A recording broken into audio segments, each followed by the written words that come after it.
Once in 3 months collectors conference పెట్టుకుంటున్నాం. అదే సమయంలో various times once in 20 days or 15 days cabinet meetings పెట్టుకుంటున్నాం. Agenda విని చేస్తున్నాం, డిపార్ట్మెంట్స్ అన్ని రివ్యూ చేస్తున్నాం. అప్పుడప్పుడు కాంప్రహెన్సివ్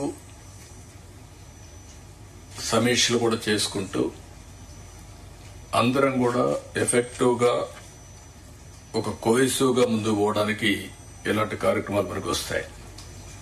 ఈరోజు హెడ్ ఆఫ్ ది డిపార్ట్మెంట్ పిలవలేదు, మనకెవరు అసిస్టెంట్స్ లేరు. Be clear. ఈరోజు ఇక్కడ ఉండే వాళ్ళందరూ ministers are all policy makers. అదే మరి secretaries are are senior secretaries only 28 we called.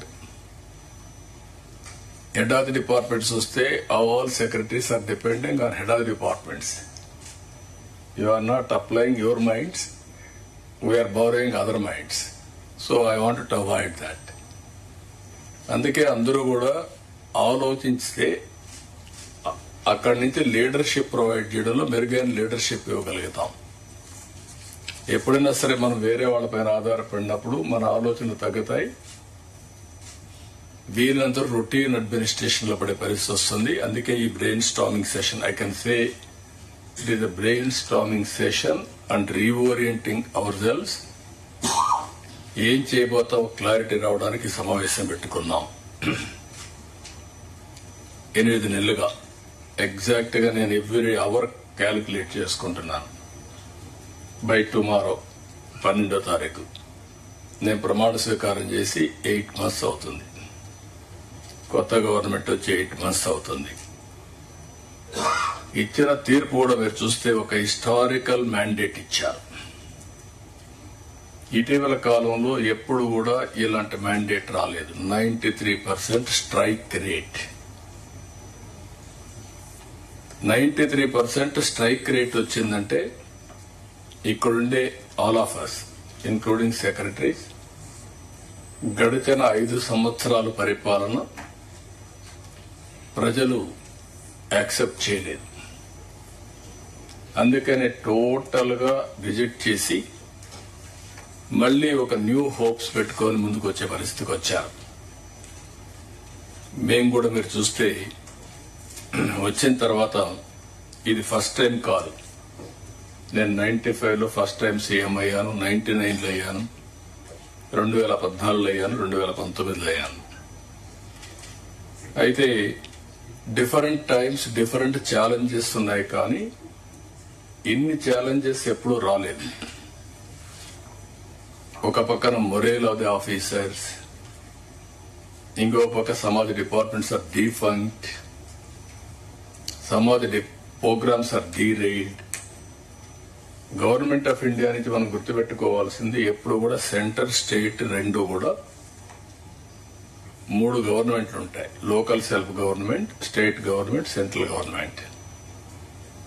Central government వాళ్ళ ప్రోగ్రామ్స్ వాళ్ళు కన్సీవ్ చేస్తారు, స్టేట్ గవర్నమెంట్ మన ప్రోగ్రామ్స్ చేస్తాం, సెంట్రల్ గవర్నమెంట్ ప్రోగ్రామ్స్ అనుసంధానం చేసుకుంటాం. దగ్గర 90 సెంట్రలీ స్పాన్సర్ స్కీమ్స్ ఉంటే టోటల్ గా అన్ని కూడా డిఫంక్ట్ అయిపోయాయి. ఫండ్స్ డైవర్ట్ చేసే పరిస్థితికి వచ్చారు. వీటన్నింటిపైన మనం ఒక 7 వైట్ పేపర్స్ అన్ని పబ్లిసైజ్ చేశాం. పబ్లిక్ కూడా మనం గుర్తుపెట్టుకోవాల్సింది, ఒకసారి పనిష్ చేశాం, మీరు వచ్చారు, మొత్తం సరిచేస్తారనే ఉద్దేశంతో మీకు మ్యాండేట్ ఇచ్చామనే అభిప్రాయంతో ఉంటాం. అది ఉన్నప్పుడు మనం ఎక్స్ట్రా ఎఫర్ట్స్ పెట్టాల్సిన బాధ్యత మనందరిపైన ఉంది. అందుకే మనం 8 months నుంచి దగ్గర almost all central sponsor schemes అని సెట్ చేశాం.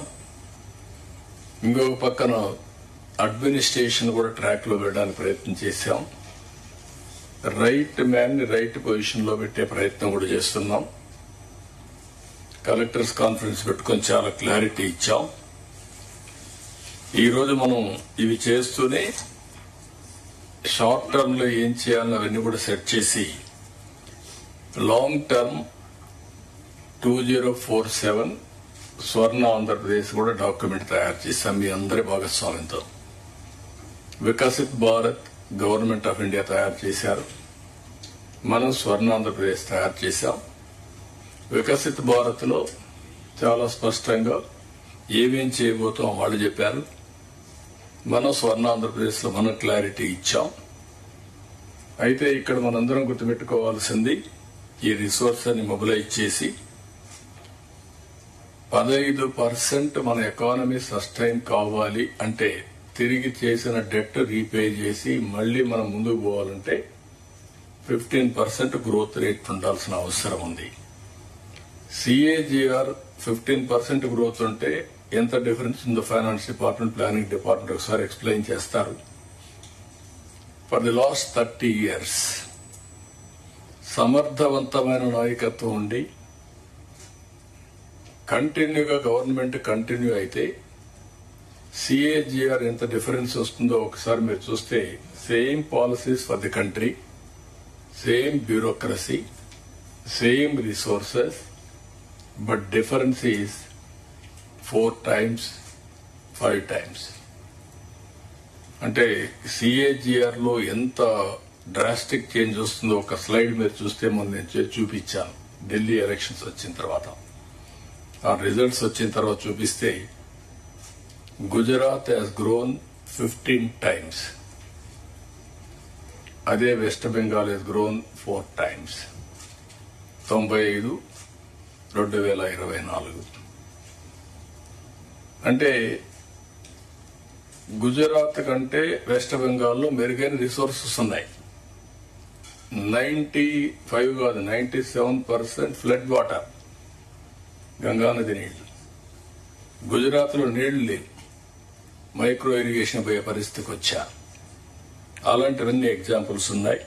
అందుకని ఈసారి మనం టాప్ 10 ప్రిన్సిపల్స్ పెట్టుకున్నాం.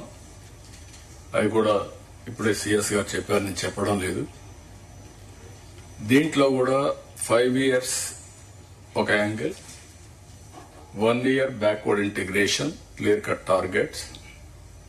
అదే సమయంలో 20 రియల్ ఇన్కమ్ కావడం. ఇందులో కూడా చూస్తే టెక్నాలజీ కూడా బాగా ఎఫెక్టివ్ గా ఉపయోగించుకుని రాష్ట్రంలో ఉండే ప్రతి ఒక్క వ్యక్తికి భద్రత ఇవ్వాల్సిన బాధ్యత మనకుంది. దాని మీదనే మన పెన్షన్ గాని ఏ కార్యక్రమం గాని ఆలోచిస్తున్నాం.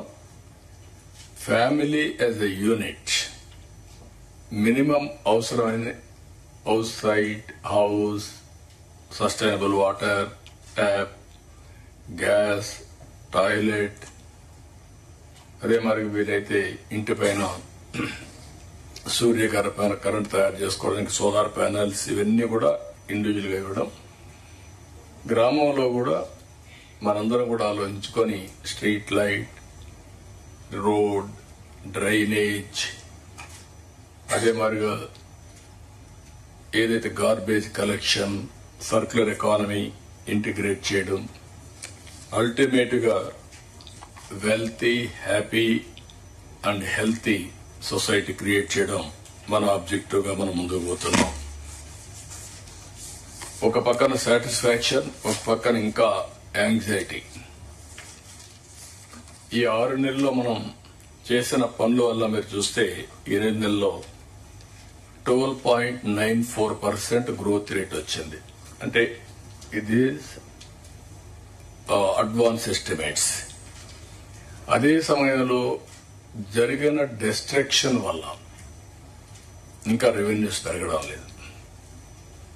ఈ రోజు కూడా నేను చూస్తే ఒక సంవత్సరం ఇండస్ట్రియల్ గ్రోత్ రేట్ చూస్తే అన్ని స్టేట్స్ కాస్తో కూస్తో పాజిటివ్ గా ఉన్నాయి. ఆంధ్రప్రదేశ్ 2.94 మైనస్, అంటే ఉండే యూనిట్లు కూడా క్లోజ్ అయినాయి. దీనివల్ల ఆటోమేటిక్ గా చాలా సమస్యలు వచ్చే పరిస్థితి వస్తుంది. అవన్నీ కూడా ఓవర్కమ్ కావాల్సిన బాధ్యత మన మీద ఉంది. అందుకే నేను మిమ్మల్ని అందరినీ కోరుతున్నా, ఇంతవరకు మనం ఎఫర్ట్ పెట్టాం, ట్రాక్ లో పెట్టే ప్రయత్నం చేశాం. అయితే ఇంకా స్పీడ్ పెంచాల్సిన అవసరం ఉంది. ప్రతి ఒక్క సమస్యని యాజ్ ఇట్ ఈజ్ మీరు ఆలోచిస్తే రొటీన్ సమాధానం వస్తుంది. అట్లా కాకుండా ఇన్నోవేటివ్ గా ఆలోచించే పరిస్థితి రావాలి. ఇలాంటి సమావేశంలో మళ్లీ మనందరం కలిసి కలెక్టివ్ గా మేధోమథనం చేస్తే చాలా వరకు న్యూ ఐడియాస్ కూడా వస్తాయి. అందరిలో కూడా అనునిత్యం లెర్నింగ్ అనేది జీవితాంతం నేర్చుకోవాల్సిన అవసరం ఉంది. మాకు తెలుసు అనే అహం ఉంటే అక్కడి నుంచి మనందరం కూడా డిటరేషన్ స్టార్ట్ అవుతుంది. కాబట్టి ఈ విషయం కూడా మీరు గుర్తుపెట్టుకోవాల్సిన అవసరం ఉంది. అందుకని ఇక్కడ మీరు చూసినప్పుడు కెపాసిటీ బిల్డింగ్ కోసం కర్మయోగితో కూడా ఒప్పందం పెట్టాం. ట్రైనింగ్ కూడా మాడ్యూల్స్ తయారు చేశారు. మంత్రులు గాని, సెక్రటరీస్ గాని, మీ డిపార్ట్మెంట్ గాని పర్ఫార్మెన్స్ అప్రైజల్ రావాలంటే, కరెక్ట్ గా రావాలంటే డౌన్ బిలో ఉండే మెకానిజాన్ని మొత్తం మీ మెషినరీ అంతా కూడా గ్యారప్ చేయాల్సిన బాధ్యత ఉంది. దానికి కర్మయోగి ట్రైనింగ్ ఇన్స్టిట్యూట్ ఉపయోగపడుతుంది. మనం కూడా దాన్ని రీఎన్ఫోర్స్ చేయడానికి ఏమేం కావాలో చేస్తున్నాం. ఫైల్డ్ క్లియరెన్స్ పైన కూడా గవర్నమెంట్ లో ఈరోజు ఆన్లైన్ ఫైల్స్ ఉన్నప్పుడు కొంతమంది వ్యక్తులు గాని, సెక్రటరీలు గాని ఇండెఫినెట్ టైం 1 year 6 months తీసుకునే పరిస్థితి వస్తున్నారు. 3 months అట్లా. అంత టైం మనం తీసుకుంటే ఏ విధంగా మీ నిర్ణయాలు సమర్థనీయం అనేది కూడా మనం ఆలోచించుకోవాల్సిన అవసరం ఉంది. ఇప్పుడు క్లారిటీ ఉంది. లాస్ట్ మైల్లో ఏ వ్యక్తి ఎన్ని రోజుల్లో ఫైల్ క్లియర్ చేశాడు కూడా క్లారిటీ వస్తుంది. ఎందుకు క్లియర్ చేయలేదు కూడా మీకు ఒక అవగాహన ఉంటుంది. హైరార్కీ వైజ్ మీరు చూసుకుంటే కన్సర్న్ మినిస్టర్స్ కి ఆ డిపార్ట్మెంట్ లో మొత్తం యాక్సెస్ ఉండే పరిస్థితి వస్తుంది. అదే సమయంలో కన్సర్న్ సెక్రటరీస్ కి మీ డిపార్ట్మెంట్ అంతా ఉంటుంది. నాకైతే మొత్తం కూడా వచ్చే పరిస్థితి వస్తుంది. దయచేసి మనందరం ఫైల్స్ అన్ని కూడా వేగం పెంచాలి, డెసిషన్స్ తీసుకోవాలి. మొన్నే నేను ఆ డేటా కూడా జస్ట్ ఆ రోజు నాకు ఒక ఐడియా వస్తే రిలీజ్ చేశాను. అయితే ఇదేదో నేను కొంతమంది వ్యక్తుల్ని ఎత్తి చూపడానికి కాదు, వ్యవస్థని మెరుగుపరచడానికి, దీన్ని సమర్థవంతంగా ముందుకు తీసుకుపోవడానికి మనం ఆలోచిస్తున్నాం. ఇంకొక పక్కన మీరు చూస్తే వేరియస్ మోడల్స్ వచ్చాయి గవర్నమెంట్ ఆఫ్ ఇండియాలో. నీతి ఆయోగ్ మనుగడ వచ్చినప్పుడు ఒకప్పుడు పీపీపీ మోడల్ ఉన్నాం, ఇప్పుడు వైబిలిటీ గ్యాప్ ఫండింగ్ ఇస్తున్నారు, ఎఫ్పీఓ వచ్చింది, ఎంఎస్ఎంఈలకు డెఫినేషన్ మార్చారు. ఇవన్నీ కూడా వచ్చినప్పుడు అవన్నీ కూడా ఏ విధంగా ఎవ్రీ డిపార్ట్మెంట్ ఏ విధంగా ఉపయోగించాలనో మనం ఉపయోగించే పరిస్థితి రావాల్సిన అవసరం ఉంది. గవర్నమెంట్ ఆఫ్ ఇండియాలో కూడా ఫస్ట్ మూవర్ అడ్వాంటేజ్ మనం తీసుకోవాలి. వాళ్ళ బడ్జెట్ మొత్తం మనం స్టడీ చేయాలి. ఎంతవరకు మనం ఫండ్స్ తెచ్చుకోగలుగుతామో, మనకు అన్యాయం జరగకుండా ఉండడం ఒకటి, మీరు ప్రోయాక్టివ్ గా ఉంటే బెటర్ రిసోర్సెస్ తెచ్చుకోవడం రెండోది. అన్ని గవర్నమెంట్స్ యూనిఫామ్ గా పనిచేయవు. అక్కడ ఏ డిపార్ట్మెంట్ అయితే ఏ గవర్నమెంట్ సరిగా పనిచేయదో అక్కడ గాని మీరు పనిచేసి మళ్ళా క్లెయిమ్ చేయగలిగితే, ఈవెన్ గవర్నమెంట్ ఆఫ్ ఇండియాలో ఒక 1% 2% ఫండ్స్ మీరు తెచ్చుకోగలిగితే that will be big boost for us. All కార్యక్రమాలు ఇది మీరు ఆలోచించుకోవాల్సిన అవసరం ఉంది.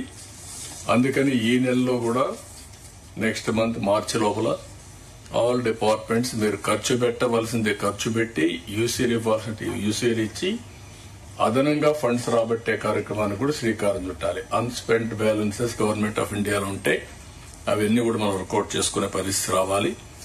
కేంద్రంలో కూడా అగ్రికల్చర్ కు ప్రాధాన్యత ఇచ్చారు. నేను కూడా మన రాష్ట్రంలో నేను చూశాను. అగ్రికల్చర్ ఈజ్ డిఫరెంట్ ఇన్నోవేషన్ లో ఆంధ్రప్రదేశ్ ముందుకు పోయే పరిస్థితి వచ్చింది. దానికి కారణం ఓసారి మనం చూపించిన చొరవ, ఓసారి కొంతమంది వచ్చి డిస్ట్రాయ్ చేసిన విధానం, ఇంకొక పక్కన ఫార్మర్స్ ప్రోయాక్టివ్. ప్రపంచంలో మార్పులు చేర్పులు చూసిన తర్వాత వాళ్ళు కూడా మార్పులు చేసుకుని వెళ్తున్నారు.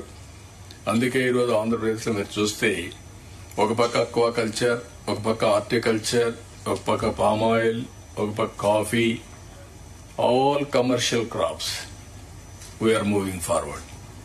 నేచురల్ ఫార్మింగ్ లో కూడా వీఆర్ ఇన్ అడ్వాన్స్ స్టేజ్. మొన్న కూడా దావోస్ లో కూడా ఇవన్నీ చాలా వరకు పాజిటివ్ గా వచ్చే పరిస్థితి వచ్చింది. ఇంకొక పక్కన ఈరోజు ఏఐ టెక్నాలజీ ఆల్ డిపార్ట్మెంట్స్ లో అనుసంధానం చేసుకోవాలి. 95 లో ఐటీ